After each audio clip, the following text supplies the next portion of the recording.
हाय दोस्तों, नमस्कार। कैसे हैं आप सभी लोग? आशा करता हूँ सभी अच्छे होंगे। दोस्तों, जो लोग प्रयागराज कुंभ में आ रहे हैं या फिर यहाँ पर आ गए हैं, वैसे तो मैंने बीच बीच में काफ़ी वीडियोस डाले हैं ताकि आपको थोड़ा सा प्रॉब्लम ना हो रास्तों को लेकर के और किसी भी तरीके से आपको फ़ायदा हो। तो एक चीज़ तो बता दूं मैं आपको कि पैदल चलने से बचने के क्या तरीके हो सकते हैं कि ज़्यादा आपको परेशानी ना हो, क्योंकि अभी पीछे 10 दिन से करीब काफ़ी भीड़ है मेले के अंदर। क्योंकि अभी सभी लोग चाह रहे हैं किसी भी तरीके से वहां पहुंचा जाए और अपना स्नान हो जाए। तो एक थीम तो यही लेकर के आइएगा कि आप लोग यहाँ स्नान की पर्पज से, क्योंकि अगर घूमने की पर्पज से आ रहे हैं तो फिर ज्यादा चलना पड़ता है मेले में। जैसे मैंने आपको बताया था कि 3 सेक्टर्स में, 3 क्षेत्रों में मेला डिवाइड है। ये हो गया आपका अरहल क्षेत्र, और ये होता है एलोपिया किला क्षेत्र, और ये होता है आपका झूसी क्षेत्र। तो जिस तरफ आपकी गाड़ी पार्क है, ठीक है, वहीं से आप कोशिश ये करेंगे, ये ना कहें कि हमें त्रिवेणी जाना है, कि हमें जाना है कि स्नान करना है नज़दीक में ही। तो आपको जितना जो भी यहाँ से नज़दीकी स्नान घाट है वो इस तरफ आपको मिल जाएगा। एक कन्फ्यूजन यहाँ और देखने को मिलता है कि जैसे कोई व्यक्ति यहाँ पे आया है अरहल क्षेत्र में, और वो कह रहा है कि मुझे त्रिवेणी जाना है, जबकि उसको देखना चाहिए कि यहाँ संगम होने के बाद ये सब पूरा क्षेत्र त्रिवेणी का ही हो गया है। लेकिन वो यहाँ से होकर के और फिर इस तरफ जाना चाहता है, तो एक तो दूरी बहुत ज़्यादा हो जाती है और फिर वो चलने में प्रॉब्लम होती है, क्योंकि यहाँ मेले के अंदर आपको कन्वेंस नहीं मिलेगा। जो ऑटो वगैरह हैं वो सब कभी कभी मिलते हैं, भीड़ ज़्यादा होने की वजह से, जाम की वजह से चल नहीं पाते। तो इसमें सबसे अच्छा तरीका ये है, जैसे कि आपका एक तो जहाँ पे आपने गाड़ी पार्क की है उस जगह को जरूर याद रख लें कि जहाँ पे हमारी गाड़ी पार्क है वो कौन सी जगह है। चाहो तो उसका एक लोकेशन का स्क्रीनशॉट ले लें अपने पास, या फिर लाइव लोकेशन एक फ़ोन से दूसरे फ़ोन को भेज दें ताकि आपको बाद में फॉलो करने में आसानी हो।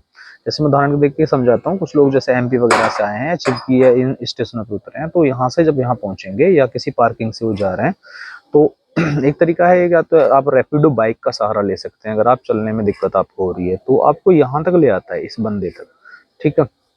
तो यहाँ बंदे पे आने के बाद भी कई बार हम लोग ये सोच कर रहे हैं कि हमको त्रिवेणी की में जाना है, त्रिवेणी में स्नान करना है, तो यहाँ से हम दूसरे सेक्टरों में चले जाते हैं और इन सेक्टरों से होकर के फिर हमें यहाँ चलना पड़ता है। जबकि सोच के देखिए कि उसी का एक किनारा इस तरफ भी है, हम आसानी से यहाँ भी वही काम कर सकते हैं, यहाँ भी वो स्नान हो सकता है हमारा।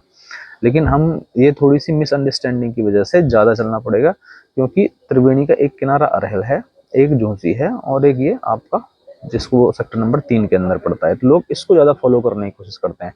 जैसे बता दूं, एक प्रॉब्लम और है कि कोई व्यक्ति अगर इधर से झूसी से आया है और वो गलती से अरहल की तरफ क्रॉस हो जाता है, और जब तो पीपा पुल चालू है, लेकिन अगर वो वापस जाते समय भीड़ ज्यादा है तो पीपा पुल बंद हो गया, तो उसको बहुत ज्यादा दिक्कत होती है वापस लौटने में। इन चीजों पे ध्यान दें कि ज्यादा कोशिश ना करें कि अननेसेसरी आपको पीपा पुल क्रॉस करना है। आप जिस क्षेत्र में आपने गाड़ी पार्क की है उसी क्षेत्र में कोशिश करें। जैसे झूसी वाला हो गया, झूसी वाले को इस पॉइंट पे स्नान कर लेना चाहिए। ये संगम का ये पूरा स्नान क्षेत्र है त्रिवेणी का ही। और जो इस क्षेत्र से आते हैं, दिल्ली वगैरह से या और कहीं से आते हैं, तो उनको इसी क्षेत्र में भेजा जाता है और वो स्नान भी यहीं पर करते हैं, ठीक है। उनको भी कोई अननेसेसरी पुल पार नहीं करना चाहिए और यहीं से वापस कोशिश करनी चाहिए कि वापस अपनी गाड़ी की तरफ चले जाएं। वही स्थिति अरेल वालों को अपनानी चाहिए जो अरेल क्षेत्र की तरफ आता है। अब चाहे वो कहीं से भी आ सकता है। एक चीज और है कि किसी ने पूछा था कि सूबेदारगंज से या फिर इधर से कैसे हम अरेल आ सकते हैं। तो सूबेदारगंज से एक आने का तरीका है, कीटगंज आ जाइए आप, एलओपी सॉरी कीटगंज पड़ता है, पुराना पुल जो पड़ता है नैनी का, उससे पुराना पुल को क्रॉस करने के बाद अरेल क्षेत्र में आ जाएंगे, ठीक है। मैंने आपको ये बता ही दिया कि ये नैनी का ओल्ड ब्रिज और या न्यू ब्रिज और शास्त्री ब्रिज, इस तरीके से जोड़ने के लिए इन क्षेत्र को ये पुराने ब्रिज हैं। और अल्टरनेट पुल पीपा पुल है, ठीक, वो जो कभी कभी बंद भी हो जाते हैं, ठीक है दोस्तों। तो मेन चीज़ यही है इंपॉर्टेंट कि आप जिस क्षेत्र से आ रहे हैं उसी क्षेत्र में स्नान करें। और हाल फिलहाल में भीड़ भी है मेले में, ये भी आप थोड़ा सोच करके आएँ। घर से आप उसके लिए प्रिपेयर होते हैं तो यहाँ प्रॉब्लम थोड़ा सा कम होती है। अगर आप घर से ही सोच के आते हैं बिल्कुल भीड़ नहीं है और चलना नहीं पड़ेगा, तो थोड़ा सा फिर यहाँ दिक्कत लगती है, चलना पड़ता है। जय हिंद।